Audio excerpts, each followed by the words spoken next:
Here's the question with Washington to me, and I'm putting this out here to you guys. AK, I'll start with you. Can Dwayne Haskins be the answer at quarterback for the next 10 years? Oof. and the reason I ask that is because that's also a new coaching staff. And people can say, well, they didn't draft him. I don't think that's the piece of it. It's when they look at him on tape last year, do they think he can develop into the player that can lead this franchise for the next 10 years? At least 8. I think so. And, I mean, that's why you take this guy at the top. And problem is, like, they just didn't surround him with enough weapons. They didn't surround him with the line, didn't surround him with weapons. I mean, offensive, that is not, I mean, you're really relying on Adrian Peterson, who's 8 years old. That's really the blueprint of your offense. I mean, thank God Terry McLaurin, came in and took over. I mean, he's got a lot of respect right now from a lot of cornerbacks in the league. And other than that, I mean, they really don't seem to have anybody else on offense that's really a threat. And, I mean, I can't blame the whole thing on Dwayne Haskins. I mean, it's pretty unfair that he's just getting trashed right now. He didn't even start all 16 games. I mean, he was playing, then they took him out and playing. Like, it was just poorly handled by the last regime. And, I mean, Ron Rivera is going to come in and obviously help this kid out. And I think you have to keep believing in this kid and keep surrounding him with players. I don't think you give up on this kid just yet. I think a healthy Darius Geis can help this football team too, Buck. What are your thoughts on that?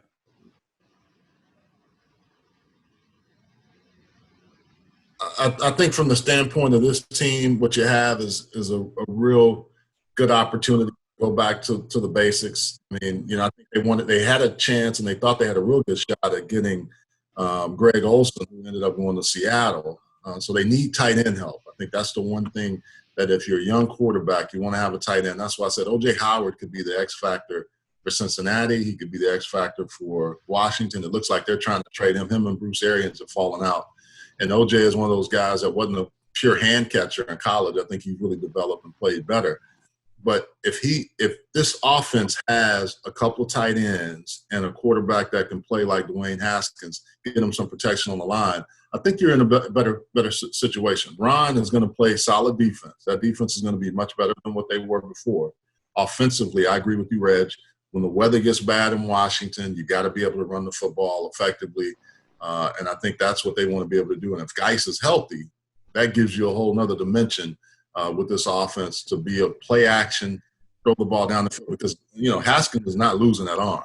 And you still want to have it's almost like a new version of the Fun Bunch when you had guys would pound you and they would then go over the top of you. I think they want to have that kind of modern day version of that if they can ever get the receiver play up to speed. And I think that's another thing.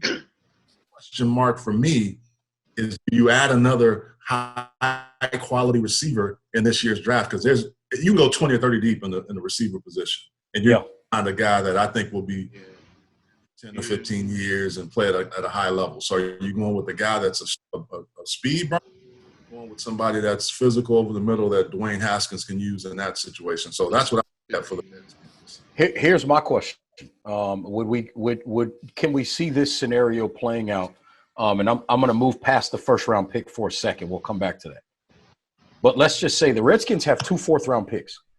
Do we think that's enough to get O.J. Howard from Tampa Bay? Number one. And then do you use the 3rd-round pick, because this is a very deep receiver draft? Do you use a 3rd-round pick, or maybe do you try to create a trade with some picks from next year's draft to move into the 2nd round to find a wide receiver and then add some pieces to help Dwayne Haskins that way? AJ, I'll let you handle that one. What do you think? Oh, man. I mean, I think the biggest key is, does a 4 get O.J. Howard out of Tampa? I don't think so. I don't think a 4 does. You don't think a 4 does it? I don't either. I just threw it out there. Yeah, I don't think a 4 does. And I'm not really sure if Tampa is actually going to trade the guy, because, I mean, just got there, and with OJ and Cam Brate, I mean, that's one of a solid tight end duo right there on the inside. I mean, do they? Tom Brady's known for tight end duos. I'm going to leave it right there. I mean, I don't know, man. I don't think I would do it. I think I keep building, and I mean, really, they need to find. I mean, Tampa just needs a slot guy and a reliable running back to go with Rojo, and I mean, their offense is going to be fine. I mean, I don't. If I was them, I would let Brady and OJ Howard hash it out, and if they can't get going in camp, then I think you make the trade. But I think you give them a shot with Brady. Yeah, but I don't know if it's Brady. I think Bruce Arians, when he makes a decision, just like with James being gone, I don't think OJ is in his plans. And now that he's not, and if Brady comes back and says, "Hey, I want Gronk, we're gonna get part of that New England team together," I think they'll look for is it a third or fourth this year. But what about the next year? They're probably gonna have to go into their pocket if you're Washington to get OJ Howard because he was a former first-round pick. They're not going to just give him up for nothing. So I think that's going to be a real key right there. Yeah, well, the problem is because I would have thought it's probably going to be a 2 or a 3. They don't have a 2 this year, so without having a 2, it's hard to give up a 3 as well. If you're the Redskins with all the deficiencies they have, and so I just threw that out there. I think to me. One of the other problems the Redskins had last year, they didn't stop a whole lot of people. I mean, they looked like world beaters against the Carolina Panthers. I was at that game, and that was a dominant performance. But in general, this is a football team that has a lot of holes. And you mentioned, the offensive line, holes. The defensive line, not great. The secondary, they just got rid of Josh Norman. Now, they did bring in some other guys, and that defense is going to be solid with Ron, but it's going to be interesting to see, and I'll ask you guys first. Where do the Redskins go with this number 2 overall pick? I think you go with Chase Young. You got to go with Chase Young right there. You don't pass up on the best player in the draft. I mean, you keep adding on and hope that line can go to a little bit more consistency going into next year. And I mean, I just, especially with Jack Del Rio being there, I mean, he likes to get pressure from guys. I mean, I don't know how you can turn down Chase Young when he's right there. Yeah, it'd be hard to. I threw the receiver position out just because I think it's good to play with, but it's hard to pass up a Chase Young on a defense with Payne and Jonathan Allen and Montez Sweat. Ryan Kerrigan also is a really good player, but you increase your chances. It's hard to find a good edge rusher. And there's been some talk that Chase Young is not that good. I will say this. He's going to make a difference on the defense, like you said, AK, with where you have a guy that wants to play defense, and Jack Del Rio will find a way to get him on the field in different formations, different situations. So I'd have to say Chase Young at that second pick. The biggest thing that got me with Chase Young – because, like, when you look athletically, you're like, oh, man, like, it's like in that Myles Garrett type of level that we're talking about. This guy's a freak, right? That's what we say. But there are plays that I see every year. This guy is a smart football player. This guy is a very smart football player, and that's an underrated aspect that people don't talk about with Chase Young. Everyone just says he's a freak, but he's a very smart football player. I mean, when you get and the smarts, I mean, you can't turn that down if you're Washington. You got to take him because I know the team at number 3 is salivating to get him. Absolutely. And here's my thought on it. Chase Young is the answer to the riddle for me with the Washington Redskins. Here's why.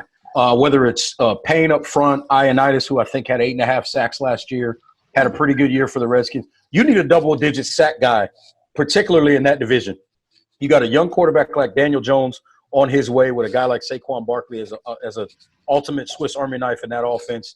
The Philadelphia Eagles, younger quarterback in Carson Wentz. Dak Prescott, if he stays with Dallas. These are younger quarterbacks that can move around the pocket. You better have somebody that can go get them. Maybe I'm biased because of Larry Johnson and the tutelage he's had with defensive linemen. You go back to both of the Bosas.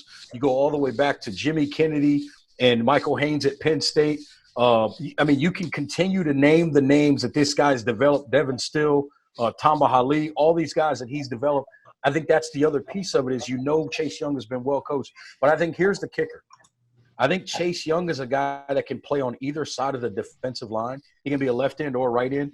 Right now at 265 pounds, I think he can get up to 275, 280 and still be just as strong. If we look at him now, the guy's chiseled. He looks unbelievable in a uniform. Can you imagine this kid with an extra 10 to 15 pounds? I think he still is effective. Maybe not quite as fast, but I think he still is effective coming off the edge. He can play on both sides for you. And I think he's a guy that can be a consistent double-digit sack type of player in a division that you're going to need somebody that can go get the quarterback. Hey, quick story on Larry Johnson. A few years ago, I was at a function. You know, I asked him, hey, who are some surprise upcoming guys that we don't know about, that names that we'll hear? Because, every year is somebody. It's all, bunch of guys that come out of there that are defensive ends, and he mentioned Chase Young. So I texted him a few weeks ago, or about maybe 2 or 3 months ago, and just said, I remember our conversation, and he just laughed because they've been so deep at Ohio State that he was playing, but he wasn't playing, and he hadn't really shown up yet. But right. Between that season, I guess he had such a great offseason that he was going to be ready to play, and he showed up in a big way. And to that point, AK, I'm going to hit your point on the intelligence of Chase Young. I remember as a Penn State guy, when they played that big fourth down play with Trace McSorley his senior year, I think it was a 4th and 5. And there was a couple of timeouts back and forth going into that play. And I'll never forget watching Chase Young, because he was on the same side as the running back, right? They had the running back slid to his side and that zone read concept. And Chase Young had his hand in the dirt. And then they moved it back to the other side. Chase Young stood up, pointed to the other defensive end. That defensive end put his hand on the ground. Chase stood up on the play and made the play in the backfield on a loop stunt. And that told me everything I needed to know about his intelligence, because he diagnosed what was coming and made that play 2 yards in the backfield. That's all I needed to know about Chase Young. This is the biggest thing. Like, when you look at Montez Sweat from last year, he's got the speed and he's got the toughness, but the instincts are lacking. And I think that's the biggest thing, is Chase can come in and take over on that right away and play over Sweat, and Sweat can just be a situational type of guy. That's the biggest thing I think happened last year. That's why Sweat fell to them, like when they traded back up and tried to get him, because Sweat's instincts were just all over the map. And whether he was going to make the play, whether he was going to be on the other side, he just was not reliable. And especially with Jack coming in, you want guys that are reliable players that can play all the time. And Sweat's kind of right now just a situational type of guy. Yeah, I talked to a couple of coaches last year going into the draft in the NFL, and that was the thing on Sweat, was they were like, he seems to guess a lot. And when he guesses right, he looks great. Yeah. When he guesses wrong, he really does some unsound things to your defense that really puts you in a bind. So it's interesting you bring that up, because that's something that I heard from coaches last year as well.